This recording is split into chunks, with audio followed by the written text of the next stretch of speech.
In the last video, I threatened you with fun in the form of complex numbers, and guess what has arrived? Fun in the form of complex numbers. Before we get into it, I have two asides that I want to get out of the way. First is this word complex.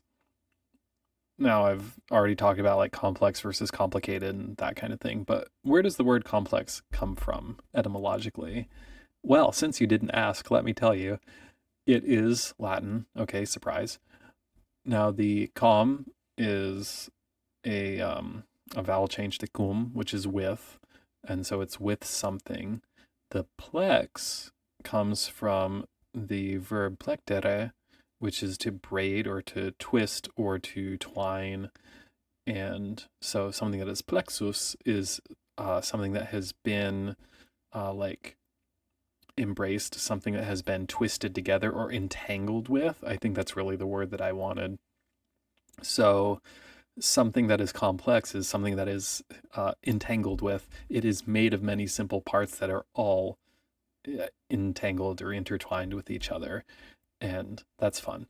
But that's also actually where we get the Latin word for a hug, complexus, which is also an intertwining, right? It's getting tangled up in arms and torsos and stuff with each other. And so I hope that you find that complex numbers with that knowledge make you feel like a warm hug or something, because that's how I feel about them. All right, the other thing I want to say about complex numbers, I do research these videos, by the way. Like, not that that should be a surprise, but I get into actual real textbooks. It's crazy. Now, part of this is old man yelling at clouds, dinosaur, blah, blah, blah. Back in my day, we had textbooks and we liked it. Well, I don't know that we liked it, but, um, it is absolutely a great idea to obtain information from many sources, from books, from the internet, like from web pages, from videos, from whatever. Use AI if you want. There are reasons not to, but there are also reasons to. It's a complex, no, it's a complicated topic. But one thing that I really do feel is valuable about good old fashioned textbooks, good old fashioned textbooks, not bad old fashioned textbooks, is that the information is stable. That you go there and it's the same thing every time, and that dependability can actually be really useful when you're trying to get an answer to a difficult question. And well, I can say more about books, but books are great. Love books. Don't sell your textbooks. If you're in desperate financial straits and you're like, well, I need to eat, I need to pay rent. Okay, do what you got to do to make it through. I'm not judging that. I'm saying if you can afford to keep your books, because believe it or not, there actually will come a day when you're like, what was that one thing again? And you try to look it up and you can't find it anywhere. It was in a book. All right, so that's my preach. That's actually not what this slide is about. I just went there. I should go back to the beginning and say, jump to 4 minutes in if you just want to skip the whatever. Okay, so now that this slide has been up for a very long time, you may have already read it and spoiled the joke, but I just love the fact that people sometimes sneak little jokes and little comments into their formal professional work. It just makes me happy. It reminds us that we're all just people just trying to make it through. So, one word of caution. All mathematicians and almost everyone else denote the imaginary number square root of -1 by the letter I. Electrical engineers use the letter I for current because current starts with C, so they use the letter J for square root of -1. I just love it. It's so sassy and snarky and snide and probably some other S words that I shouldn't say in a recording. So moving on, I hope you found that funny. Okay, let's get to actual work now. How far in are we? Yeah, 5 minutes in. Let's get some actual work done. We are looking at complex eigenvalues today. The good news is you don't have to do anything different. Which leads to the question, why am I telling you about it? Well, you see, there are a few, dare I say, complexities to the situation that must be addressed. I do dare say it, I just did. For a quick reminder on some of the complex number stuff. I know we just saw this a week or two ago, but it was a week or two ago. The complex conjugate, I will write it with z star. That's my preferred notation. Some math books do write it as z bar, so just that you recognize that's what that is going on there. When you take the conjugate of a number, the real part stays the same. The sign, the SIGN of the imaginary term switches between positive and negative. So what you do in practice is you take every I, you replace it with negative I. So then the conjugate of z star, is a minus bi. Here's the introduction to where it gets a little worse, but also a little better, honestly.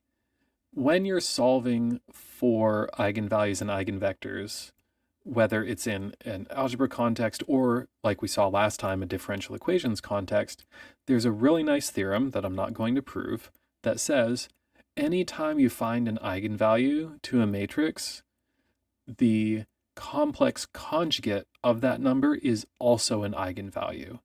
Now, up to this point, we've only been dealing with real numbers, so that hasn't had any impact because the conjugate of a real number is exactly that same number. A stays the same. It's the B that changes, but B is 0 for real numbers, so we haven't seen it yet.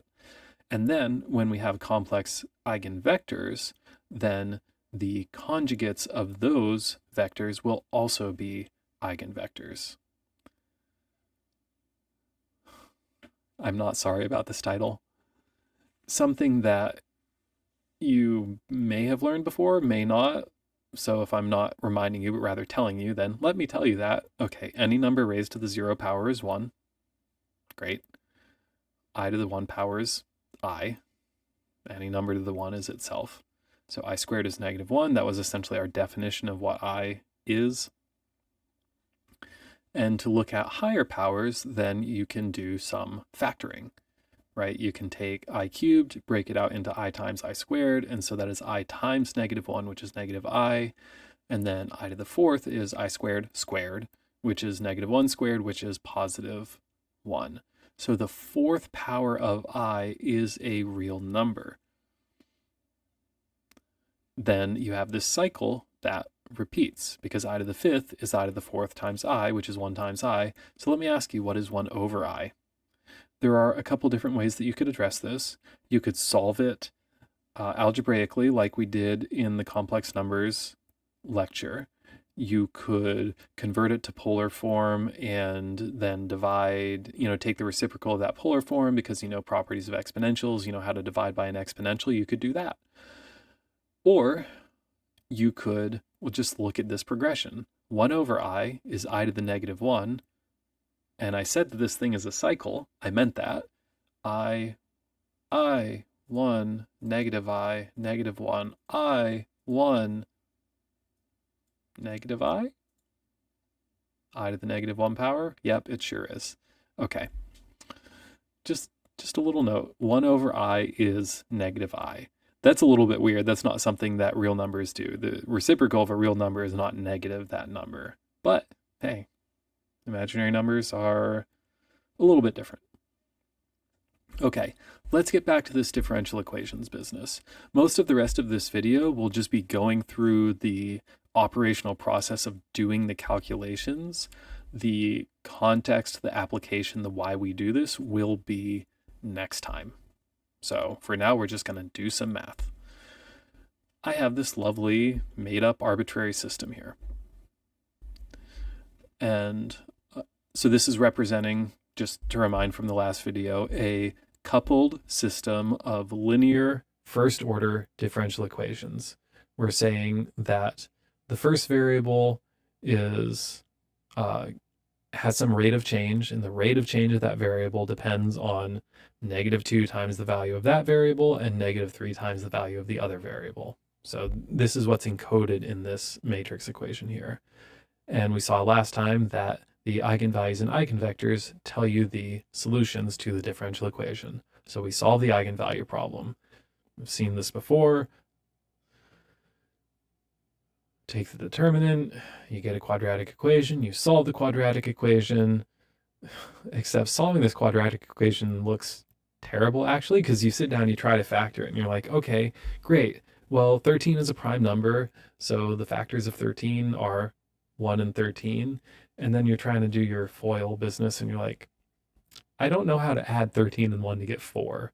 So is this not factorable? Well, it is factorable. It's just not factorable over the real numbers. The solutions to this quadratic equation are -2 plus or minus 3i. And you can actually factor this if you are or if you're willing to go through the work of doing the guess and check of like, okay, assume that I have complex values, and now I have to solve twice as many equations to balance the real terms and the imaginary terms, blah, blah. It's possible. Or you could just use the quadratic formula, right? -v plus or minus square root of blah, blah, blah. And plug in your numbers. This is what you get.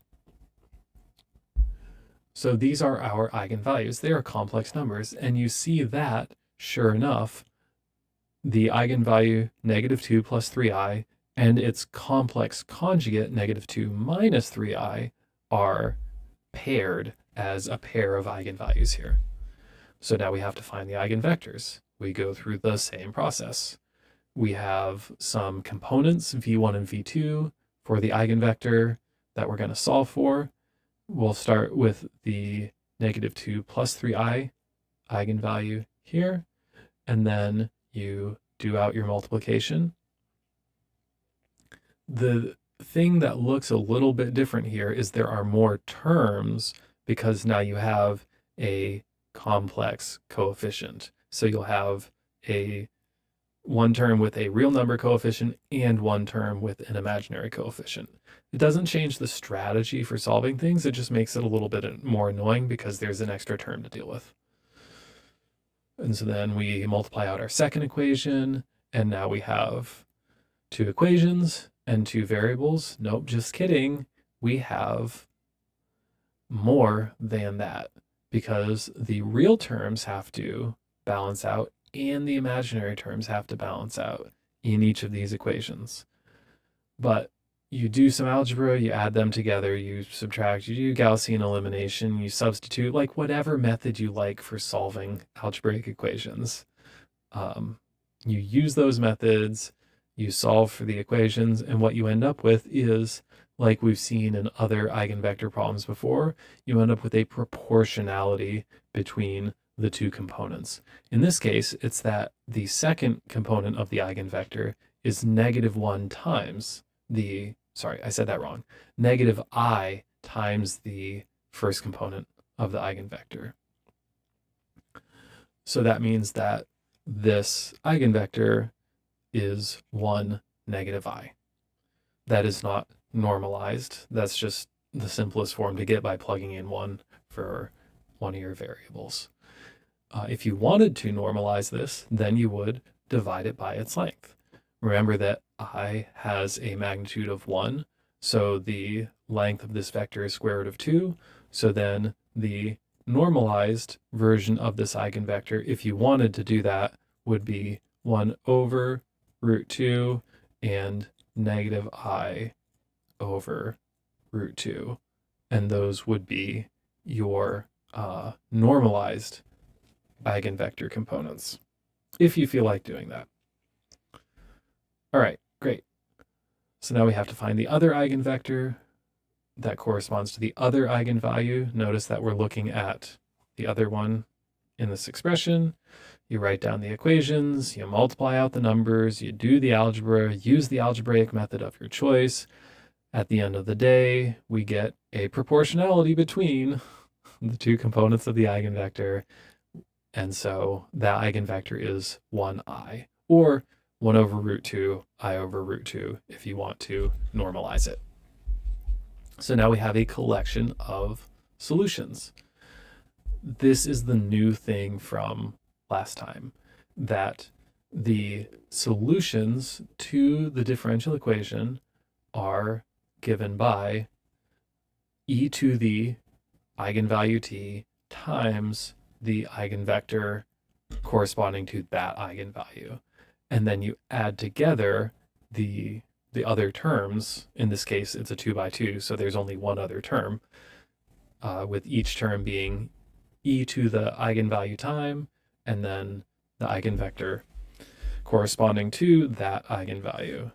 Again, what this is telling us in terms of the content of the equation is it's telling us about relative proportions of things. How much of the first variable relative to the second variable. That's what those different components of the eigenvectors are telling us about. And now we plug in our numbers. We have e to the eigenvalue t, first eigenvector, e to the other eigenvalue t, other eigenvector. Now, if you wanted to write this out even more explicitly, which I have not done on the slides, then you'd be like, first variable equals e to the negative 2 plus 3it plus e to the negative 2 minus 3it. And then second variable is negative I e to the negative 2 plus 3it plus I e to the negative 2 minus 3it. That's a lot of talking. So why was that hard other than the amount of talking involved? Well, I mean, it wasn't actually. It was, I'm not saying that it's trivial. It's not always easy to crank through the calculations, but there's no new tools here. There's no surprises. It's do the same things that you already know how to do.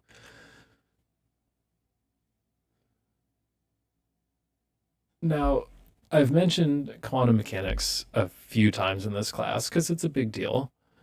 And not just for physics people, like for doing materials analysis, for looking at properties of semiconductors, for looking at properties of organic molecules for that matter. I mean, benzene's a quantum mechanical system, right? You have that whole ring with the delocalized electrons that are participating in these sort of resonant covalent bonds or whatever chemists call them. Like, that's quantum mechanics. It's all over the place. Anyway, I digress. What's the digression counter up to? It's at least 4 now. Okay. We have seen that variables can have complex values. That, for example, when we were looking at that example with the spin matrices for the spin of an electron, there were i's showing up in there, and that was fine.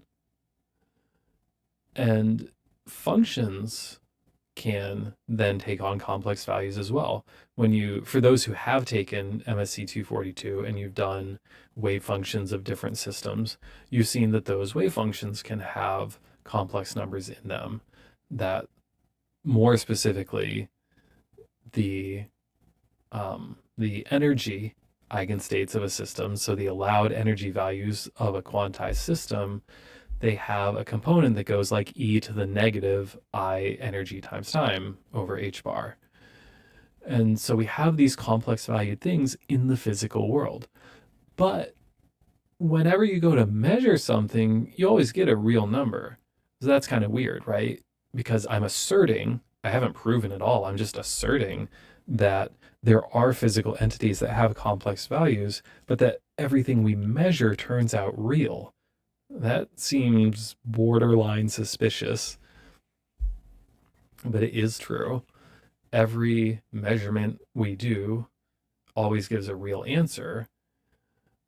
And how do you resolve this apparent tension or contradiction?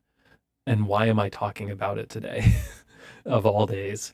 Well, the thing is that when we write down these differential equations, again, Schrodinger's equation is a second order differential equation, and we are seeing that even in a real valued coefficient matrix, that complex numbers can come out as solutions. So even when you have these complex valued functions, you should still be able to learn information about observable, measurable quantities in the universe and get real numbers from those. How do we do that? It's right there on the slide. We use the most important formula in math. The most important, of course, this is a little bit of an opinion, but it is my opinion. We've seen it before. We've even proved it two different ways, right? We saw it in terms of Taylor series for sine and cosine. Then we saw it in the complex plane as vector components on the unit circle, and how e to the I theta is showing numbers on the complex circle, unit circle in the complex plane. So here it is again. I do just want to give a shout out to my boy e to the I pi, because e to the I pi is -1. And what's fun about this form of Euler's identity is that it collects what is arguably the 5 most important numbers all in a single equation with no other stuff getting in the way. You're like, what are the 5 numbers here? Well, e, pi, I, 1, and 0. Why are they allegedly the most important numbers? Because you can pretty much build everything important out of those 5 things. Now, that's a little bit of an overstatement, but it's not that far off from the truth. All of the real numbers are just built by adding ones together. All of the complex numbers are built by adding ones and i's together. E is the basis for exponentials, which is what gives us a lot of solutions to most differential equations. Pi is kind of a big deal, right? Circles apparently are important in the world. Pi shows up in a lot of other places too. So I don't know. That was just for fun. I mean, the formula is very important. We're going to use that, but the little e to the I pi plus 1 equals 0 thing, it's just neat. Okay, so here's a theorem. I'm going to do some math. If you know the solution to a linear system of differential equations, and you're able to separate it out into a real part plus an imaginary part, and that is always doable. It might be difficult, but it's always doable. You have a real part and an imaginary part.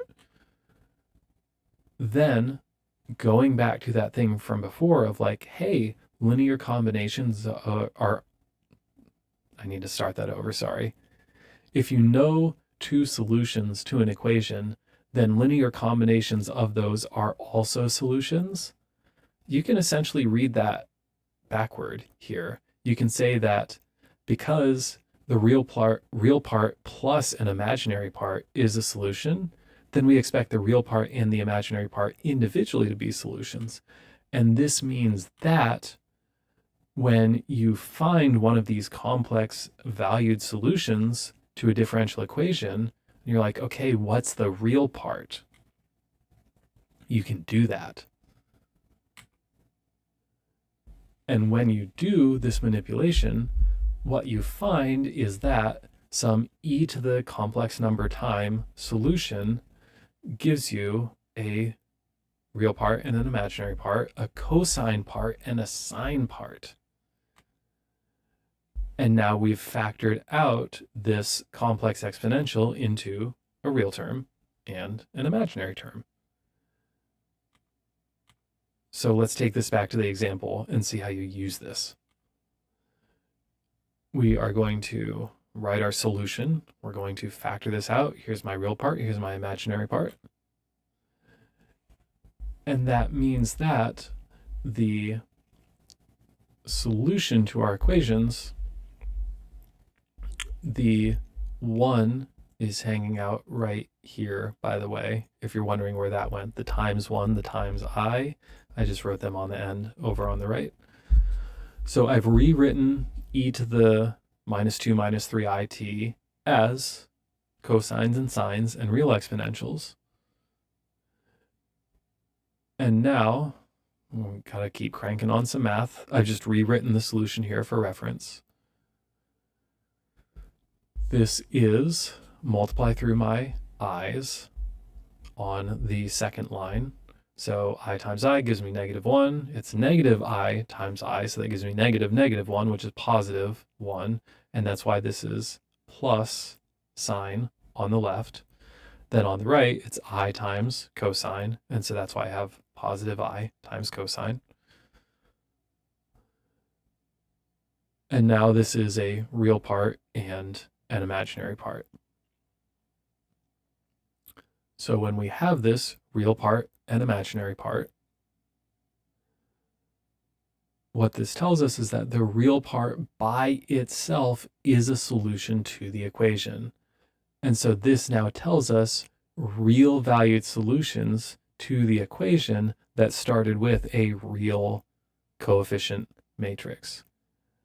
And the imaginary part by itself is also a solution. And so now we have two solutions to the equation, and that means you can build any other solutions out of the equation, any other solutions to the equation out of linear combinations of these two things. So what we've done is we found a basis for the space of solutions to our problem by writing down the matrix, solving the eigenvalue problem, finding out that it's complex. Okay, sure. Deal with those complex numbers, factor them out into real part and imaginary part, and then use those factored forms as the basis to build solutions. So that lets you now build the general solution to the problem. And here it is. Hooray, we did it. We made it. I do not want this video to go on longer, so I will not say a lot about why it matters, except to say that we have cosines and sines. Those are functions that wiggle. And a lot of things in the physical universe oscillate back and forth. And that's exactly the topic next time. So this has been a teaser essentially of the idea that once we deal with equations where complex numbers show up, this is very often going to lead us to a place where the solutions to those equations are oscillating. And we'll see more about that next time. So yeah, that's it. See you there.